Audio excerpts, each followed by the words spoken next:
20% of the input drives 80% of the output. In this video, we will explore exactly this relationship, often referred to as the Pareto Principle, or also called the 80-20 rule. And we will also explore how we move in even more extreme distributions in some environments from an 80-20 distribution or from this Pareto Principle to a more 99-1 distribution, leading to a winner-takes-it-all environment. Now, why is this even important for us or for each one of us? Well, because some areas of our lives, like our finances in the stock market, are taking place in the winner-takes-it-all environment or in the scalable environment, the 99-1 environment. While other areas of our lives, for example our weight or our height, are taking place in the non-scalable environment. And it is really important to know which area from our own lives is taking place in which environment to make better decisions and to be aware of different effects of those environments. Wilfredo Pareto, who was an economist professor, discovered that roughly 20% of Italy's population owned 80% of Italy's land, and other similar observations which roughly gives this 80-20 relationship. We can define the Pareto Principle as follows. 80% of the consequences result from 20% of the causes. There are literally so many examples of this 80-20 rule out there that I was thinking, hey, I will just test it by myself.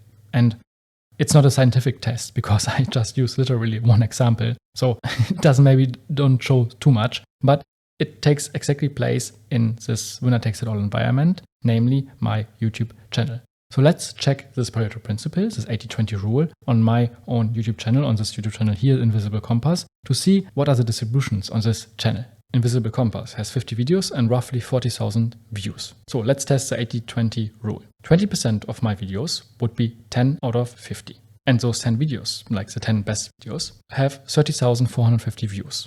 We divide them by 40,000 views total, and this gives us 76%, meaning that 20% or 10 videos make up 76% of the results or of the views, which is nearly the 80-20 rule, right?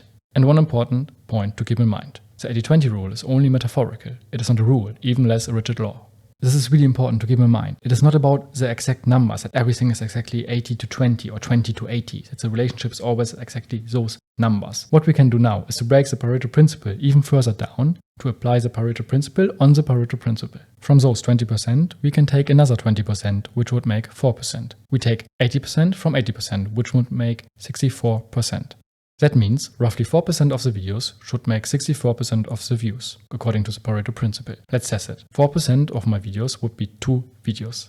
That would make 21,440 views roughly, divided by 40,000 views. That would make 54%. So 4% of my videos make up 54% of the results or of the views. And this also is still roughly according to the Pareto Principle. But what you can already see here is that the numbers are not perfectly according to the Pareto Principle. It's not perfectly 64%, but 54%. But I find it still crazy that 4% make up literally more than half of my results. That means just 2 videos make up more than half of all my results of this whole channel. And one step further, 20% from 4% is 0.8%, what we will just take here as 1. And 80% from 64% is 52%, what we will take here overall roughly as 1 to 50. As far as axioms go, this one wasn't phrased to impress you the most. It could easily be called the 51 rule. That is, 50% of the work comes from 1% of the workers. This formulation makes the world look even more unfair, yet the two formulae are exactly the same.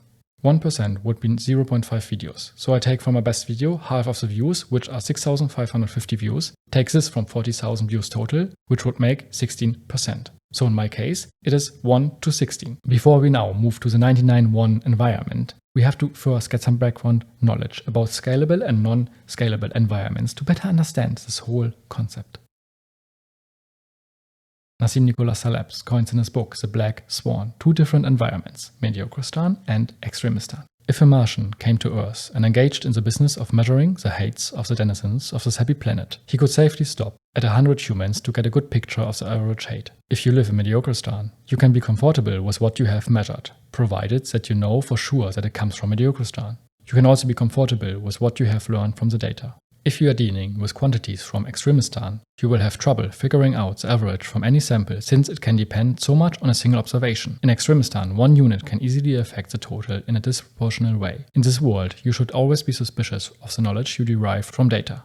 According to Nassim Taleb, our weight, our height, or small restaurant owners which are operating in a non-scalable environment, we can put to Mediocristan. For example, our wealth or book sales, or what I also would add, followers on social media, we can put to the scalable environment of Extremistan. When your sample is large, no single instance will significantly change the aggregate or the total. In Extremistan, inequalities are such that one single observation can disproportionately impact the aggregate or the total. To better explain you both environments, let's take a practical example.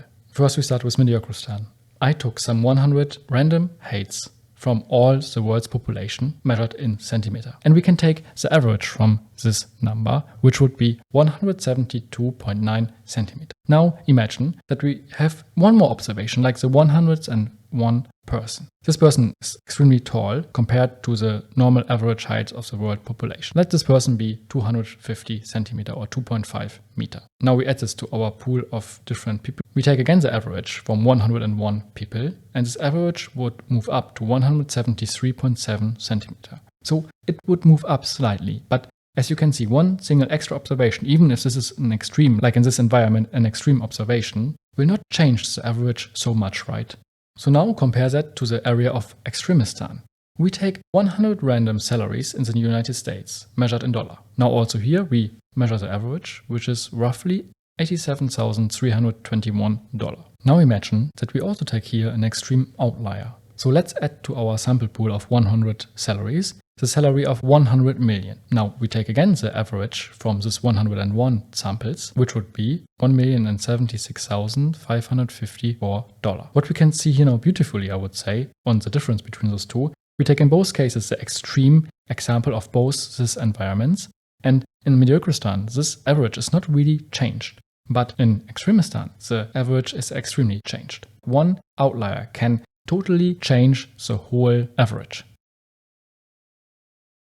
Few realize that we are moving into the far more uneven distribution of 99-1 across many things that used to be 80-20. 99% of internet traffic is attributable to less than 1% of sites. 99% of book sales comes from less than 1% of authors. Almost everything contemporary has winner-take-all effects, which includes sources of harm and benefits.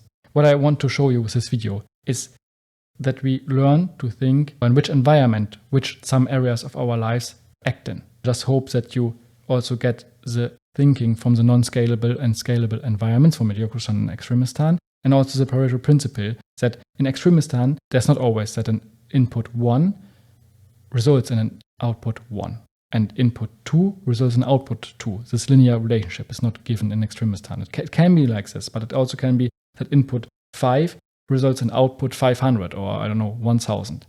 So that's why I think this Pareto Principle is really important to understand. But as I said also before, it's not so important the exact relationship of 20 and 80 of the exact numbers. It is more about to understand that not always, or in many areas, the input is not equal the output.